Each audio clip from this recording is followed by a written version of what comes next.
नमस्कार, मैं रवीश कुमार। गोदी मीडिया ने हिंदू मुस्लिम डिबेट के जरिए न सिर्फ समाज में जहर फैलाया है बल्कि राजनीति और पत्रकारिता दोनों के आंगन को गंदा और भद्दा कर दिया है। मैंने कई बार कहा है कि आप इस देश की किसी भी चीज पर गर्व कर सकते हैं मगर गोदी मीडिया पर नहीं।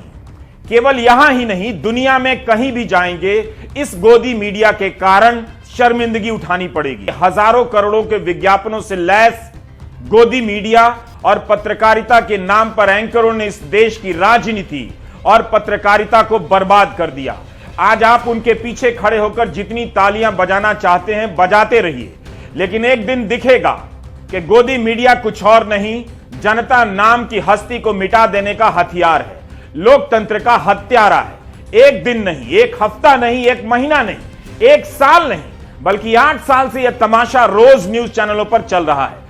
The only ones supporting them are Pakistan and Khalistanis. The only ones supporting these people who pretend to be the voice of farmers, which they are not. इस आंदोलन में अब खालिस्तानी एलिमेंट्स की एंट्री हो चुकी है। ताल ठोक के कहिए, ये दंगाई हैं, ये उपद्रवी हैं, ये आतंकवादी हैं, ये खालिस्तानी हैं, ये अराजक हैं। ये ट्रैक्टर परेड नहीं, ये गुंडागर्दी दिल्ली की सड़कों पर। हमने फरसे देखे, हमने दराती देखी लोगों के हाथों में, हमने तलवारें देखी। किसान groups waged a war on the state viewers. इनको किसान मत बोलिए आप, मैं नहीं मानती इनको किसान, ये किसान नहीं है। आप इन गुंडों और इन मवालियों को कैसे कह सकती है कि ये किसान है? सरकार से सवाल पूछने की हिम्मत नहीं होती तो धर्म के नाम पर ये एंकर दूसरे धर्म को ललकारते हैं, जिससे भ्रम फैलता है कि पत्रकारिता कर रहे हैं।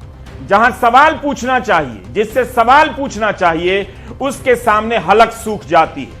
मैं भी एक इंसान हूं, सुमित भी इंसान है, आप भी इंसान है, मेरी भी 2 आंखें हैं, आपकी भी 2 आंखें हैं। मैं भी कई बार ऐसा होता है थक जाती हूँ और मैं ये कहती हूँ कि बहुत थकान होगी, अभी नहीं होगा। सच बताइए, why don't you get tired? आप थकते क्यों नहीं हैं? आपको मज़ा आता है काम करने में या कोई टॉनिक वगैरह आप ले रहे हैं? क्या राज क्या है? देश भी जानना चाहेगा। आप अपनी जेब में पर्स रखते हैं क्या? पर्स रखते हैं क्या? बटुआ जिसके अंदर पैसे होते हैं। मैं आपसे ये जानना चाहता हूं, कभी अपने जेब के पैसे से आपने विलासिता, सुख सुविधा की कोई चीज अपने पूरे जीवन में खरीदी है? आप फकीरों की तरह रहते हैं, आप फकीर अपने आप को बताते हैं। और दूसरी तरफ आपका परिवार भी इतना बड़ा, 100-125 करोड़ का आपका परिवार है। इतनी एनर्जी आप कैसे लेकर आते हैं? क्योंकि आपकी उम्र में बाकी लोग शायद कल्पना भी नहीं कर सकते। सभी को यह समझ लेना चाहिए कि यह डिबेट केवल गोदी मीडिया के स्टूडियो में नहीं हो रहा, ये आता कहीं और से है। कई तरह से इस डिबेट के लिए माहौल पैदा किया जाता है। इस डिबेट को आप बीजेपी की राजनीति से अलग नहीं कर सकते। प्रधानमंत्री से लेकर गृह मंत्री और अन्य कई मंत्रियों के कई बयान मिल जाएंगे जो परोक्ष रूप से एक समुदाय को अक्सर निशाना बनाते हैं। ये बहनों, जो आग लगा रहे हैं टीवी पे, उनके जो दृश्य आ रहे हैं, ये आग लगाने वाले कौन है वो उनके कपड़ों से ही पता चल जाता है। तो मित्रों, बटन दबाओ तब इतने गुस्से के साथ दबाना कि बटन यहाँ बाबतपुर में दबे, करंट शाहीन बाग के अंदर लगे। गद्दारों को गोली मारो, सालों को, देश के गद्दारों को पीछे तक आवाज आनी चाहिए, गिरिराज जी को सुनाई दे, देश के गद्दारों को। इन बयानों की आड़ में और इनकी शह पाकर गोदी मीडिया ने नफरती मुद्दों का जहर समाज में फैला दिया है। ये डिबेट 2 तराजुओं के बीच संतुलन का नहीं, बल्कि इसकी प्रकृति साफ साफ मुसलमान विरोधी है। पहला हिस्सा है हार्ड जिहाद, दूसरा है सॉफ्ट जिहाद, फिर है पॉपुलेशन जिहाद, जिसमें आता है कि 4-4 शादियां कीजिए और ज्यादा जनसंख्या बढ़ाइए। कि हमारे देश में लव जिहाद की तरह अब जमीन जिहाद भी हो रही है। खिलाड़ियों द्वारा नमाज पढ़ना असल में हो सकता है एक तरह का जिहाद ही है, जिसे आप क्रिकेट जिहाद भी कह सकते हैं। अब सवाल है कि इन्हें नफरती डिबेट करने से रोक दिया गया तो ये क्या करेंगे?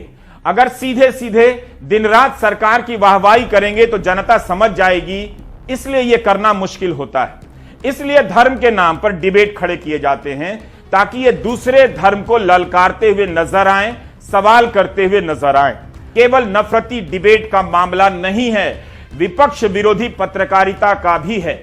चुनावों में विपक्ष की खबरें गायब कर दी जाती हैं। आप कोई भी हिंदी अखबार उठाकर देख लीजिए, चैनल देख लीजिए, पूरा पन्ना एक दल के कवरेज से भरा रहता है। इस तरह का असंतुलन किसी भी अच्छे भले लोकतंत्र को निगल जाएगा, निगल चुका है। आज ये सवाल नहीं पूछना चाहते हैं, कोई बात नहीं, 20 साल बाद आपको टाइम मिलेगा कि सरकार ऐसे डिबेट वाले चैनलों को विज्ञापन क्यों देती है।